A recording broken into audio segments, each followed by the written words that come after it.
상대를 기분 좋게 하는 칭찬의 기술. 칭찬이 꼭 좋지만은 않다고 하는 사람들이 있다. 그건 늘 똑같고 상투적이며 영혼 없는 칭찬일 때 하는 얘기다. 만일 당신이 조금만 기술을 더해 진심 어린 칭찬을 건넨다면 상대는 오히려 그 칭찬에 중독될 수도 있다. 그렇다면 좋은 칭찬의 특징은 무엇일까? 1. 좋은 칭찬은 진심에서 우러나와야 한다. 많은 사람이 누군가를 칭찬할 때 그저 틀에 박힌 말을 소극적으로 조용조용히 건네는데 그러려면 아예 하지 않는 편이 낫다. 이른바 성공한 영업사원의 공통점은 다른 사람을 칭찬하는 재주가 있다. 다들 꾸밈없이 적극적이고 호탕하게 상대를 높여준다. 상대가 내 주머니 속에 돈을 노리고 있다는 사실을 뻔히 알면서도 칭찬을 들었을 때 기분이 좋아지는 건 어쩔 수가 없다. 기분이 좋아지면 대뇌 활동이 활발해지면서 어떤 사전을 긍정적으로 바라보는 경향이 생긴다. 이런 긍정적 사고는 상대와의 관계를 더욱 돈독하게 한다.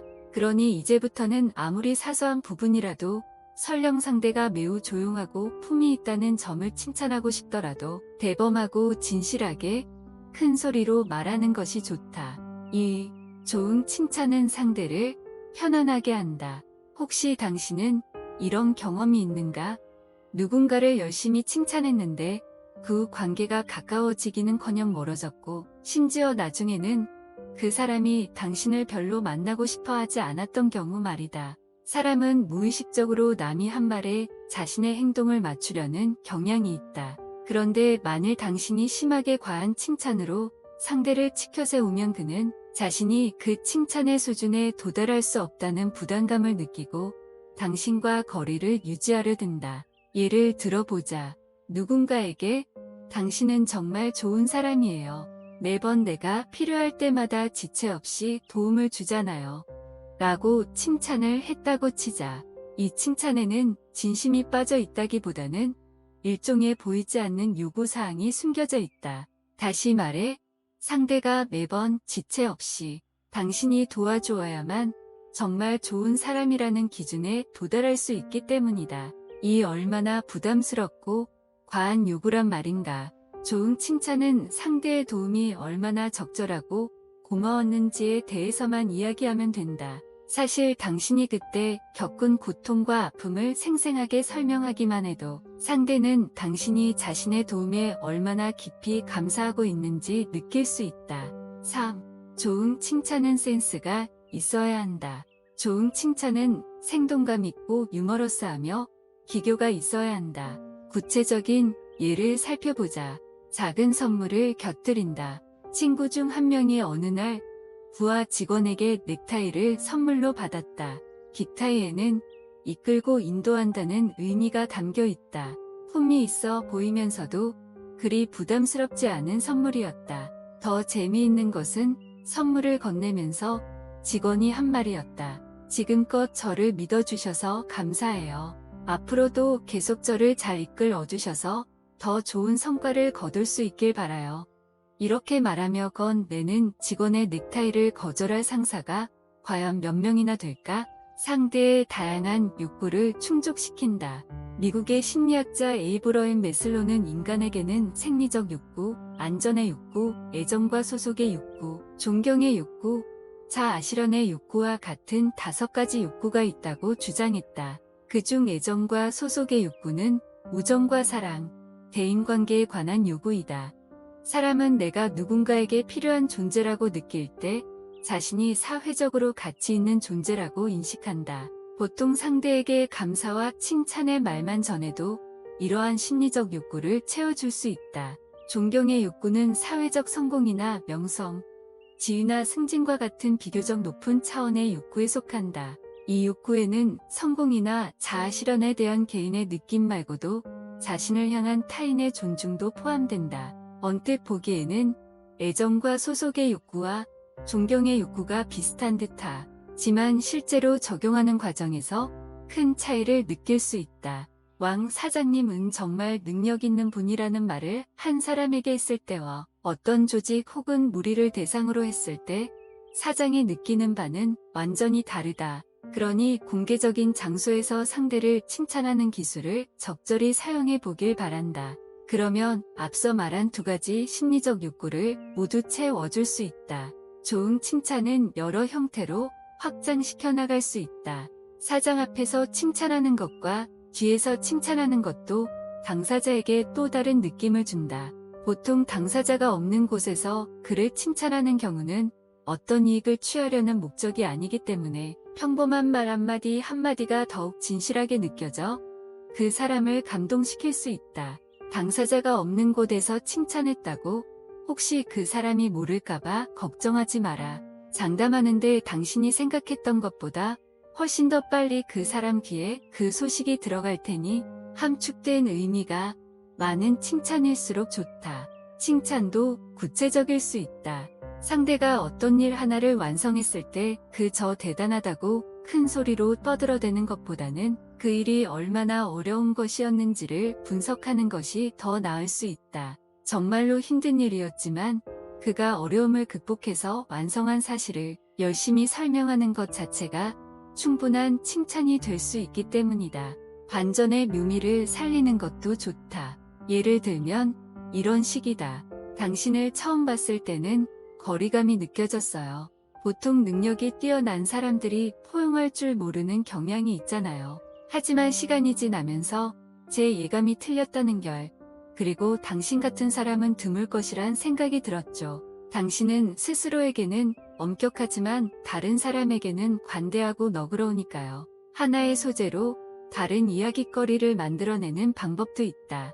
상대에게 당신은 사회적 지위가 있는 분이라고 칭찬하면 그 말을 듣고 그냥 잊어버릴 확률이 높다. 심지어 누군가는 자신의 지위를 당신이 평가하고 결론 내렸다는 생각에 기분이 상해 반감을 품을지도 모른다. 그런데 만일 상대의 가정 환경을 어느 정도 아는 경우라면 이런 식으로 칭찬을 건넬 수 있다. 이번 일로 많은 도움을 받았습니다.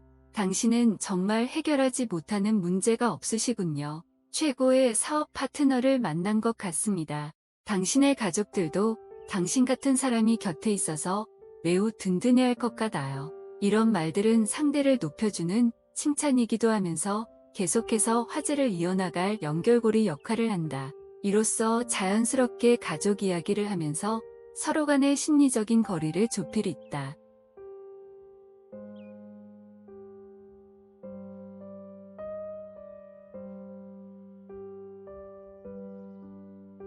상대를 기분 좋게 하는 칭찬의 기술. 칭찬이 꼭 좋지만은 않다고 하는 사람들이 있다. 그건 늘 똑같고 상투적이며 영혼 없는 칭찬일 때 하는 얘기다. 만일 당신이 조금만 기술을 더해 진심 어린 칭찬을 건넨다면 상대는 오히려 그 칭찬에 중독될 수도 있다. 그렇다면 좋은 칭찬의 특징은 무엇일까? 1. 좋은 칭찬은 진심에서 우러나와야 한다. 많은 사람이 누군가를 칭찬할 때 그저 틀에 박힌 말을 소극적으로 조용조용히 건네는데 그러려면 아예 하지 않는 편이 낫다. 이른바 성공한 영업사원의 공통점은 다른 사람을 칭찬하는 재주가 있다. 다들 꾸밈없이 적극적이고 호탕하게 상대를 높여준다. 상대가 내 주머니 속에 돈을 노리고 있다는 사실을 뻔히 알면서도 칭찬을 들었을 때 기분이 좋아지는 건 어쩔 수가 없다.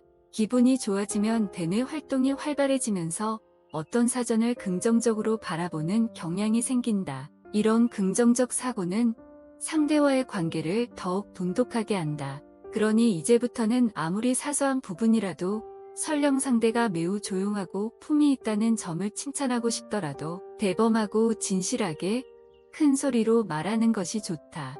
2. 좋은 칭찬은 상대를 편안하게 한다. 혹시 당신은 이런 경험이 있는가? 누군가를 열심히 칭찬했는데 그 관계가 가까워지기는커녕 멀어졌고 심지어 나중에는 그 사람이 당신을 별로 만나고 싶어 하지 않았던 경우 말이다. 사람은 무의식적으로 남이 한 말에 자신의 행동을 맞추려는 경향이 있다. 그런데 만일 당신이 심하게 과한 칭찬으로 상대를 치켜세우면 그는 자신이 그 칭찬의 수준에 도달할 수 없다는 부담감을 느끼고 당신과 거리를 유지하려 든다. 예를 들어보자. 누군가에게 당신은 정말 좋은 사람이에요. 매번 내가 필요할 때마다 지체 없이 도움을 주잖아요.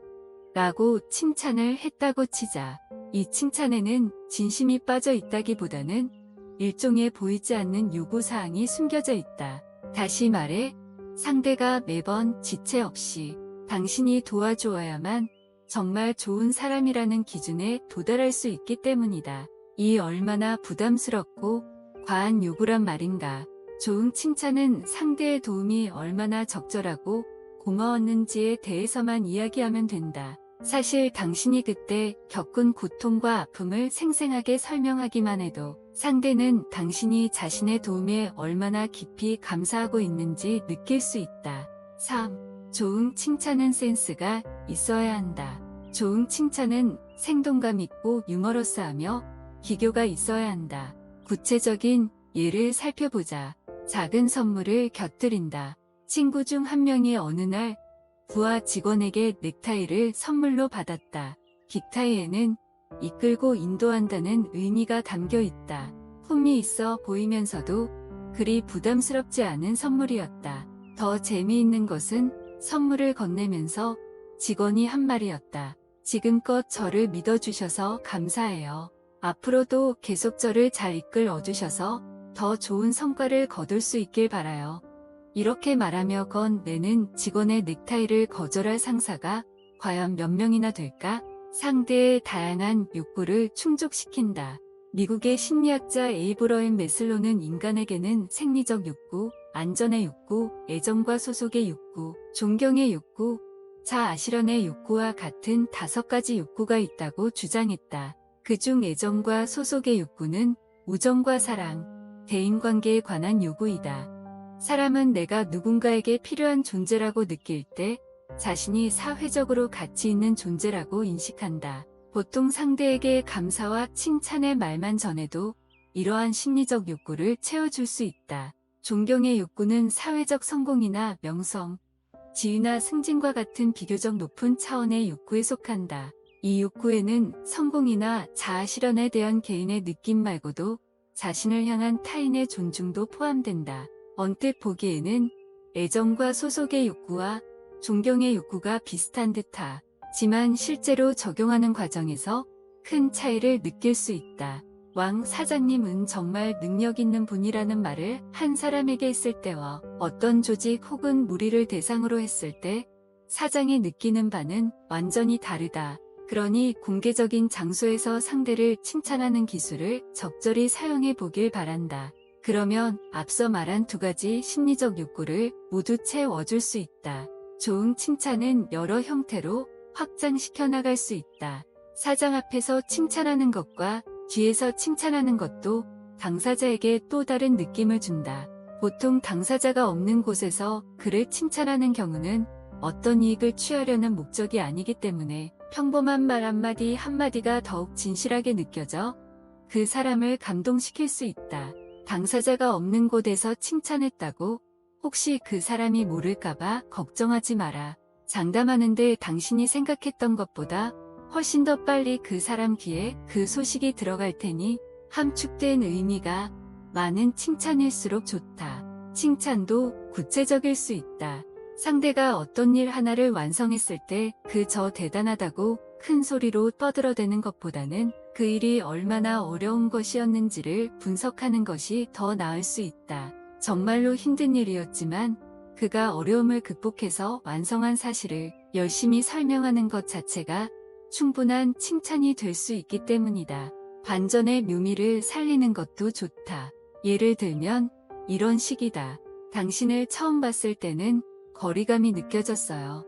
보통 능력이 뛰어난 사람들이 포용할 줄 모르는 경향이 있잖아요.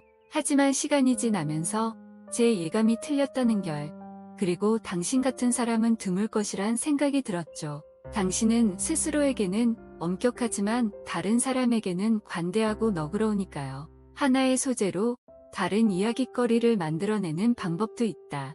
상대에게 당신은 사회적 지위가 있는 분이라고 칭찬하면 그 말을 듣고 그냥 잊어버릴 확률이 높다. 심지어 누군가는 자신의 지위를 당신이 평가하고 결론 내렸다는 생각에 기분이 상해 반감을 품을지도 모른다. 그런데 만일 상대의 가정 환경을 어느 정도 아는 경우라면 이런 식으로 칭찬을 건넬 수 있다. 이번 일로 많은 도움을 받았습니다. 당신은 정말 해결하지 못하는 문제가 없으시군요. 최고의 사업 파트너를 만난 것 같습니다. 당신의 가족들도 당신 같은 사람이 곁에 있어서 매우 든든해할 것 같아요. 이런 말들은 상대를 높여주는 칭찬이기도 하면서 계속해서 화제를 이어나갈 연결고리 역할을 한다. 이로써 자연스럽게 가족 이야기를 하면서 서로 간의 심리적인 거리를 좁힐 수 있다.